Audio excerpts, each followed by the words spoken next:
Hi everyone, welcome to the channel of KV Teacher's Guide by NCRT. Today we are going to learn ready-made printable solution of worksheet class 4 Hindi Rimjim. Name of the chapter is Sunita ki Pahiya Kursi. Students, teachers and parents, if you are new, I would like to request you please subscribe the channel, click the bell icon so instantly basis notification will reach to you. So let's the chapter Sunita की पहिया कुर्सी. सुनीता की पहिया कुर्सी अध्याय 12 पाठ आधारित प्रश्न. 1 नंबर का क्वेश्चन दिया है. उचित विकल्प पर सही का निशान लगाइए. तो पहला क्वेश्चन है सुनीता कितने बजे सोकर उठी. तो जब कहानी शुरू हुई थी आपको बताया गया था कि सुनीता 7 बजे सोकर उठी थी. और यहाँ पर देखते हैं 7 बजे है कि नहीं. 7 बजे, 8 बजे, 6 बजे कि 5 बजे. तो यहाँ पर होगा 7 बजे. अब सुनीता को अकेले कहाँ जाना था. स्कूल जाना था कि खेलने जाना था कि बाजार जाना था कि अस्पताल जाना था. तो सुनीता को स्कूल जाना था. तो नेक्स्ट क्वेश्चन है अचार की बोतल कहाँ पर रखी हुई थी. अचार की बोतल कहाँ पर रखी हुई थी. मेज पर, अलमारी पर, रसोई घर में, स्टूल पर. तो बताइए स्टूडेंट्स कहाँ पर रखी हुई थी. यस, अलमारी में रखी हुई थी. सुनीता की माँ ने बाजार से क्या मंगवाया था. सुनीता की माँ ने बाजार से क्या मंगवाया था. चीनी, दाल, दूध या सब्जी. तो सुनीता की माँ ने क्या मंगवाया था. सही कहा, सुनीता की माँ ने बाजार से 1 किलो चीनी मंगवाई थी. आपको याद ही होगा कि सुनीता के माँ ने कहा था कि 1 किलो चीनी लाना. तो अब नेक्स्ट क्वेश्चन है सड़क पार करते समय सुनीता को कौन दिखाई दिया. आपको याद होगा कि सड़क पार करते समय सुनीता को ये सभी दिखाई दिए थे. फरीदा, अमित, छोटी लड़की. सुनीता ने नाश्ता करते हुए माँ से क्या मंगवाया था. पानी, पराठा या अचार. तो उन्होंने अचार मंगवाया था. अब नेक्स्ट क्वेश्चन है सही कथन के सामने सही तथा गलत कथन के सामने गलत का निशान लगाइए. सुनीता चलने फिरने के लिए पहिया कुर्सी की मदद लेती थी. सही. रोजाना कामों को पूरा करने के लिए सुनीता अपनी माँ पर निर्भर थी. गलत, क्योंकि उसने खुद अपने से उसने तरकीब सोच के रखी थी कि क्या क्या करे. सुनीता की ज़रक की ज़िंदगी देखना बिल्कुल अच्छा नहीं लगता था. गलत. अमित को सब बदमाश बुलाकर चिढ़ा रहे थे. नहीं. फरीदा की माँ का व्यवहार सुनीता को अच्छा नहीं लगा. सही. सुनीता को दुकानदार का व्यवहार बहुत अच्छा लगा. गलत. निम्न शब्दों दिए गए हैं जिनमें से रिक्त स्थान की पूर्ति करते हुए वाक्यों को पूरा कीजिए. तो इसमें होगा सुनीता आज सभी काम डैश से निपटा चाहती थी. ये होगा फुर्ती से. 8 बजे तक डैश नहा धोकर तैयार हो गई. डैश होकर तैयार हो गई. ये होगा नहा धोकर. रास्ते में कई लोग सुनीता को देखकर डैश रहे थे, मुस्कुरा रहे थे. उसे फरीदा की माँ का डैश समझ नहीं आया. व्यवहार होगा. तो दुकानदार ने उस थैली उसकी डैश में रख दी. गोदी होगा. लोगों का उन्होंने घूरा परंतु अब सुनीता को उनकी डैश नहीं थी. पड़वा और अलमारी में रखी है, ले लो माँ ने कहा. पर इस कुर्सी में भला ऐसी क्या खास बात है, सुनीता ने कहा. सुनीता को एक लड़का दिखा. उसे बहुत से बच्चे छोटू छोटू कहकर चिढ़ा रहे थे. उस लड़के का कद बाकी बच्चों से बहुत छोटा था. सुनीता को ये बिल्कुल अच्छा नहीं लगा. रास्ते में कोई सुनीता को देखकर मुस्कुराए जबकि वो जानती तक नहीं थी. पहले तो मन ही मन खुश हुई परंतु फिर सोचने लगी ये सब लोग मेरी तरफ भला ऐसे क्यों देख रहे हैं. तो अब सवाल किया गया है एक लड़के को अन्य सारे बच्चे क्यों चिढ़ा रहे थे. तो इसका आंसर होगा एक लड़के को अन्य सारे बच्चे इसलिए चिढ़ा रहे थे क्योंकि उन बाकी लड़कों से उसका कद छोटा था. मतलब यहाँ पर एक एक्सट्रैक्ट दिया हुआ है. निम्नलिखित गद्यांश को पढ़कर पूछे गए प्रश्नों के उत्तर दीजिए. यहाँ पर एक आंसर पैसेज टाइप एक सीन पैसेज टाइप का दिया हुआ अपने बुक से, रिमझिम की किताब से. यहाँ पर एक पैसेज दिया हुआ है जिससे आप लोग को आंसर देना होगा. काफ़ी सारे इसको क्वेश्चन मिलेंगे जैसे कि फिल इन द ब्लैंक्स मिल सकता है, ट्रू फॉल्स मिल सकता है, मैचिंग मिल सकता है. आपको ऐसे इससे काफ़ी सारे छोटे मोटे क्वेश्चन दिए जाएंगे इस सीन पैसेजेस से. आपको तो पता चल ही गया होगा कि कैसा कैसा क्वेश्चन आएगा. आपके एग्ज़ाम में भी आ सकता है ऐसे सीन पैसेजेस जैसे कि मान लो आपके बुक से मिल गया क्वेश्चन और वहाँ से आपको अच्छे से सीन पैसेज को पढ़ने के बाद ही आपको आंसर अच्छे से पता चल जाएगा। तो चलते हैं नेक्स्ट क्वेश्चन में। तो नेक्स्ट क्वेश्चन बताया, क्या सुनीता को बच्चों का लड़के को चिढ़ाना अच्छा लगा? तो आपको क्या लगता है, सुनीता को अच्छा लगा होगा? नहीं, क्योंकि सुनीता को बच्चों का चिढ़ाना, लड़के का चिढ़ाना बिल्कुल अच्छा नहीं लगा था, क्योंकि वो समझती थी कि वो दूसरों से अलग नहीं है, और जिसको कोई छोटू छोटू कहकर चिढ़ा रहा था उसको ये बोला अच्छा नहीं लगा। रास्ते में सुनीता को देखकर लोग क्या करने लगे? तो रास्ते में आपको पता ही होगा, यहाँ पर बताया गया था। तो रास्ते में सुनीता को देखकर लोग मुस्कुराने लगे थे। निम्न शब्दों का विलोम लिखिए। विलोम मतलब होता है ऑपोजिट वर्ड, यानी कि उल्टा अर्थ शब्द दिखना होगा। मुस्कुराना का क्या होता है? रोना, मतलब हंसना, रोना। खुश मतलब आपको पता होगा हैप्पी, और इसका सैड होता है मतलब दुख। अच्छा, बुरा, छोटा और बड़ा। अति लघु उत्तरीय प्रश्न। माँ ने बाजार से सुनीता को क्या दिया? अच्छा, माँ ने बाजार जाने के लिए सुनीता को क्या दिया था? माँ ने बाजार जाने के लिए सुनीता को पैसे और थैले दिए थे। दुकान में घुसने के लिए सुनीता को कहाँ पर चढ़ना था? दुकान में घुसने के लिए सुनीता को कहाँ चढ़ना था? सीढ़ियों पर चढ़ना था। लोगों के व्यवहार को देखकर सुनीता को अपने आप को क्या लड़की कहा? तो लोगों के व्यवहार को देखकर अपने आप को सुनीता ने अजीबोगरीब लड़की कहा। सुनीता क्या काम पहली बार अकेले करने वाली थी? सुनीता पहली बार अकेले बाजार जाने वाली थी। कहाँ जाने वाली थी? बाजार जाने वाली थी। सुनीता को क्या दिखने में मज़ा आता था? एज यू नो, सुनीता की चैप्टर को आप लोगों ने पढ़ा होगा कि सुनीता के चैप्टर में बताया गया था सुनीता को बाजार जाने वाली थी और उसे सड़क की ज़िंदगी देखने में मज़ा आता था। इसका ऐसा होगा, सुनीता को सड़क की ज़िंदगी देखने में मज़ा आता था। मतलब रोड के पास मतलब क्या क्या घट रहा है, क्या क्या हो रहा है, वो सब उसे देखने में मज़ा आता था। अच्छा, बच्चे छोटू छोटू करके किसे चिढ़ा रहे थे? आपको पता ही होगा, बच्चे छोटू छोटू कहकर अमित को चिढ़ा रहे थे।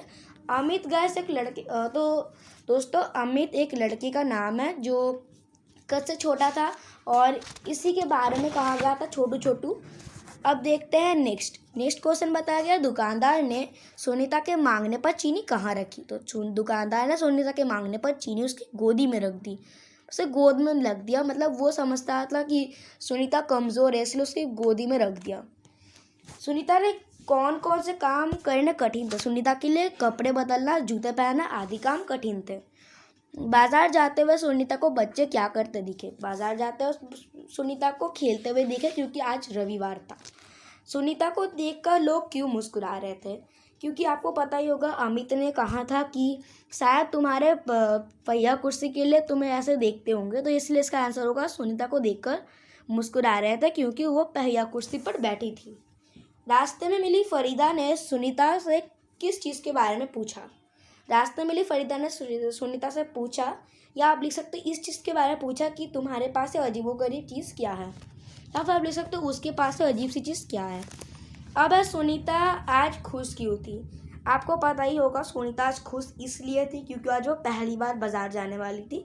मतलब वैसे तो अपने डेली लाइफ के लिए काफ़ी सारे तरकीब सोच लिए थे, जैसे कि जूते कैसे पहनेगी, वो कैसे करेगी, मतलब कैसे सब कपड़े वपड़े बदलेगी, ये सब अपने से तरीके सोच लिए थे, और वो सारा काम ऑलमोस्ट खुद से कर लेती थी। बट आज वो इतनी खुश थी क्योंकि वो आज पहली बार बाज़ार जाने वाली थी, और इतनी खुशी के लिए इतनी खुशी के मारे कल वो रात को सो भी नहीं पाई थी। और आपको तो पता ही होगा, अगर कोई पहली बार कोई चीज़ कोई बच्चा करता है तो सच में उसे खुशी मिलती है, क्योंकि कोई चीज़ आप पहली बार करने जा रहे हो, आपको तो खुशी मिलनी है, ये तो जायज़ है। अब है दीर्घ उत्तरीय प्रश्न। फरीदा की माँ ने उसे सुनीता से दूर क्यों हटा दिया? अब आपको पता ही होगा कि फरीदा ने सुनीता को क्वेश्चन पूछा था, तो सवाल पूछा था कि ये तुम्हारे पास ये अजीब सी चीज़ क्या है? तो इसका इसीलिए आंसर होगा कि फरीदा के माँ ने सुनीता से दूर हटा दिया फरीदा को, क्योंकि उन्हें ये सवाल पूछना अच्छा नहीं लगा। तो उसके बाद नेक्स्ट क्वेश्चन है, सुनीता को दुकानदार का व्यवहार कैसा लगा और क्यों लगा?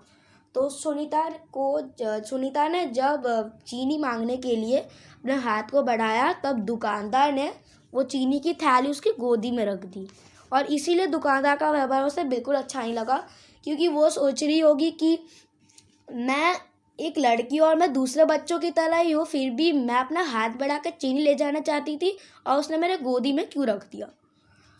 तो सुनीता बच्चों के साथ क्यों नहीं खेल पाती थी। इसका क्वेश्चन का आंसर होगा कि सुनीता बच्चों के साथ इसलिए नहीं खेल पाती थी क्योंकि वह चल फिर नहीं सकती थी। कि देखो, एक बच्चा कोई व्हील चेयर में चढ़ के जाता है तो उसके लिए खेल पाना थोड़ा मुश्किल था, क्योंकि सुनीता जब छोटी थी तब वो अपने पैरों अब वो यूज़ कर नहीं सकती थी और दूसरे बच्चों की तरह खेल कूद नहीं पाती थी। तो अब आता है नेक्स्ट क्वेश्चन में। तो नेक्स्ट क्वेश्चन है भाषा आधारित प्रश्न, मतलब लैंग्वेज बेस्ड क्वेश्चन। उचित शब्दों द्वारा रिक्त स्थान को भरो। टुकुर टुकुर, बड़ा मजा आता, आंखों में चमक, राहत की सांस। माँ को देखकर डैश आ गई, आंखों में चमक आ गई। भूखा बच्चा बिस्कुटों को डैश देख रहा था, टुकुर टुकुर देख रहा था, मतलब एक टक देख रहा था, मतलब एकदम एक नज़र में देख रहा था। बस को आते देखकर यात्रियों ने डैश ली, राहत की सांस ली। झूला झूलते मुझे बहुत मज़ा आता है। क्या आता है? मज़ा आता है। अब सही शब्दों के आगे सही का निशान लगाइए। हालांकि या हालांकि, ये होगा हालांकि। तरीके या तरीके, तरीके। तो बच्चों इसमें आपको ज़्यादा ध्यान देना होगा क्योंकि ये प्रोनाउंसिएशन पे होता है, छोटा ही या बड़ा ही। अब है नाश्ता कि नाश्ता, इसका होगा नाश्ता। अब होगा मुस्कुराते कि मुस्कुराते, मुस्कुराते। वापस या वापस, वापस लेने आई थी। दोबारा या दोबारा, दोबारा। चीनी या चीनी, चीनी। दुकानदार या दुकानदार, दुकानदार। निम्नलिखित में से कुछ संज्ञा शब्द है और कुछ विशेषण, उन्हें छांटकर तालिका में उचित शीर्षक के अंतर्गत लिखिए। सुनीता, चमक, बिस्तर, बाजार, पलंग, मदद, फुर्ती, अचार, मेज, अजीब सड़क, गुस्सा, लड़का, जल्दी, मुश्किल, तेजी, आँख, कपड़े, मित्र, फरीदा। संज्ञा शब्दों का कपड़े, कपड़े, सुनीता, बिस्तर, बाजार, मेज, पलंग, आचार, सड़क, आँख, लड़का, मित्र और फरीदा। विशेषण शब्द में होगा मदद, अजीब, गुस्सा, फुर्ती, तेजी, अकेले, जल्दी, मुश्किल और चमक। मतलब संज्ञा शब्द आपको पता ही होगा। संज्ञा शब्द मतलब होता है नाउन और विशेषण मतलब एडजेक्टिव। निम्नलिखित वाक्यों में उचित विराम चिन्हों का प्रयोग कीजिए। विराम चिन्ह मतलब होता है एक्सक्लेमेटरी साइंस, मतलब जिस साइंस से आप लोग अपने भाव को प्रकाश कर सकते हो। जैसे कि मान लो आप कह रहे हो सुनीता नहाकर तैयार हो गई, सुनीता नहाकर तैयार हो गई, ये एक सेंटेंस खत्म हुआ, इसीलिए इसमें जो है विराम चिन्ह लगेगा। तुम्हारे पास कुछ पैसे है क्या, मतलब क्या, कहाँ, क्यों, ये सब जब आता है तो इसका मतलब होता है कि आप किसी को कुछ सवाल पूछ रहे हो, मतलब किसी से कुछ प्रश्न कर रहा हो, तो इसलिए होगा तुम्हारे पास कुछ पैसे है क्या, तो इसमें होगा क्वेश्चन मार्क। वाह, ये तो बहुत बढ़िया आम है। तो ये वाह के बाद होगा विस्मयवाचक चिन्ह और यहाँ पर है के बाद आएगा विराम चिन्ह, क्योंकि ये एंड हो रहा है और वाह को एक्सप्रेशन को बताने के लिए यहाँ पर एक्सक्लेमेटरी साइन यानी कि विस्मयदिबोधक चिन्ह लग रहा है। अब सुनीता, अमित और रेखा चल पड़े। सुनीता, अमित और रेखा चल पड़े, ये एक बस सेंटेंस है इसलिए इसको एंड के लिए इसीलिए इसको विराम चिन्ह लगा गया, इसकी फुल स्टॉप। अब है अंक वाला क्वेश्चन। बाजार से चावल, चीनी और चाय ले आओ। इसके बाद आपको मिलेगा, इसके बाद आपको विराम चिन्ह लगाना होगा। अब निम्नलिखित शब्दों के दो पर्यायवाची शब्द लिखो। पर्यायवाची एज यू नो कि पर्यायवाची होता है मतलब एक शब्द के अनेकार्थी, मतलब एक शब्द के अलग अलग और भी शब्द होते हैं, इनके अलग अलग अर्थ भी होते हैं, इसको क्या कहते हैं सिनोनिम्स। जैसे कि आँख हो गया नेत्र, नयन, चक्षु लिख सकते हो। माँ, अम्मा, जननी, मित्र, दोस्त, सखा, कपड़े, वस्त्र, पोशाक, और भी आप लिख सकते हैं, इसके और भी होते हैं। अगर आपको मान लो पानी का अगर आपको पर्यायवाची दे तो आप लोग और भी लिख सकते हैं, जैसे कि जल, नीर। अब आपको छुट्टियों के दिन में क्या क्या करना अच्छा लगता है, आप विचार लिखिए। मुझे टीवी देखना, चित्र बनाना, घूमना, खाना, सोना आदि काम अच्छे लगते हैं जब छुट्टी होता है, आप ऐसे लिख सकते हो। या फिर आप लिख सकते हो होमवर्क करना भी ऐड कर सकते हो कि गृह कार्य करना।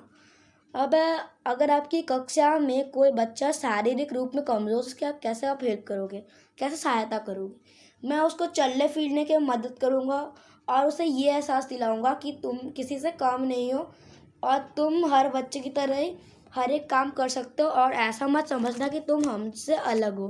तो आप ऐसा कह सकते हो जैसे कि हेलन केलर में भी था, आँखों आँख, टांगों टांग, जूतों जूता, पहियों पहिया। ये ज्ञान आधारित प्रश्न था जिसका एक वचन और बहुवचन लिखना है। अब एक और नेक्स्ट क्वेश्चन है कि 2 नंबर का, निम्नलिखित दो अर्थ लिखो और इसका दो वाक्य प्रयोग लिखना है। अर्थ मतलब होता है मतलब, अभिप्राय। वाक्य, इसका मतलब आज तुम आओगे। अब है उत्तर, जवाब और दिशा। बीरबल के उत्तर से अकबर खुश हुए। और एक भी लिख सकते हो कि मेरा घर उत्तर दिशा में है। कर मतलब होता है करना, और एक कर होता है मतलब टैक्स देना, मतलब किसी को पैसा देना। तो अब इसलिए इसके लिए लिख सकते हो कि पहले के ज़माने में ब्रिटिश सरकार हमसे कर लेते थे। और कुशल मतलब होता है चतुर और होशियार। तो आप लिख सकते हो राजू तीरंदाजी में कुशल है, मैं पढ़ाई में होशियार हूँ। या फिर आप लिख सकते हो कि मैं घूमने फिरने के लिए बड़ा होशियार हूँ। तो निम्नलिखित द्वितीय और संयुक्त व्यंजनों का प्रयोग करते हुए दो शब्द लिखो। जैसे कि स से हुआ रस्सी, रस्सा, कस्सी। द से जल्दी, जिल्द। न्याय, अन्याय, न्याय। चा से लिख सकते हो बच्चा, सच्चा, कच्चा। तो आज की वीडियो थी इतने के लिए ही। नेक्स्ट वीडियो में हम आएंगे फिर से न्यू चैप्टर के साथ। सो चैनल को लाइक कर दीजिए, सब्सक्राइब कर दीजिए, नोटिफिकेशन बिल्कुल ज़रूर दबाइएगा ताकि आपको मिले न्यू नोटिफिकेशन हमारे न्यू वीडियो के लिए। सो आज के लिए इतना ही। Tata, thanks for watching. मिलते हैं नेक्स्ट वीडियो में। Thank you.